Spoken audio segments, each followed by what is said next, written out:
নগর গ্রামে মটন বিরিয়ানি ঠেলা নিয়ে বসতো। ওর ব্যবসা ভালোই চলতো। রোজ ওর কাছে ৬-৭ জন লোক মটন বিরিয়ানি খেতে তো আসতোই। এইভাবে ওর দিন কাটছিল। একদিন কেশব ব্যবসা করতে করতে নিজের মনে মনে বলল, রোজ দিন ৬-৭ জন গ্রাহক মটন বিরিয়ানি খেতে চলেই আসে, আর তাতে মোটামুটি আমার দিন কেটে যায়। কিন্তু এইভাবে আর কতদিন চলবে? আজকাল বাবার শরীরটাও খুব একটা ভালো যাচ্ছে না, তার উপর ছোট ভাইটার পড়ার খরচা। ওকে যদি লেখাপড়া না শেখাতে পারি, ও তাহলে করবেটা কি? এইসব চিন্তা করতে করতে বেচারা কেশব বাড়ি ফেরে। আর তার স্ত্রী রূপালী তাকে এত চিন্তিত অবস্থায় বাড়ি ফিরতে দেখে বলে, হ্যাঁ গো, কি হয়েছে তোমার? তোমাকে খুব চিন্তিত দেখাচ্ছে। মনে হচ্ছে কাজকর্ম ঠিক মতো চলছে না।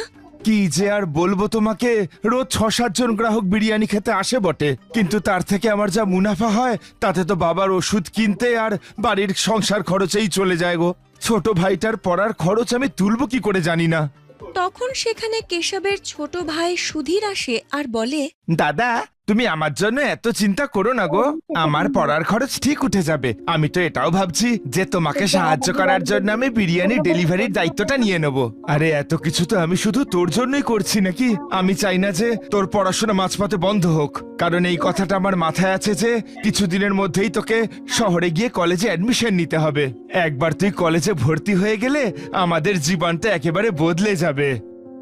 তোর দাদা একদম ঠিক কথা বলেছে সুধীর। তুই নিজের পড়াশোনার দিকে মন দে, সব ঠিক হয়ে যাবে, তোকে চিন্তা করতে হবে না। আর যদি দরকার পড়ে আমি তোর দাদাকে বিরিয়ানি বিক্রি করতে সাহায্য করব, না হয় তোর পড়াশোনার যেন কোনো ক্ষতি না হয়। তোকে নিয়ে কত আশা।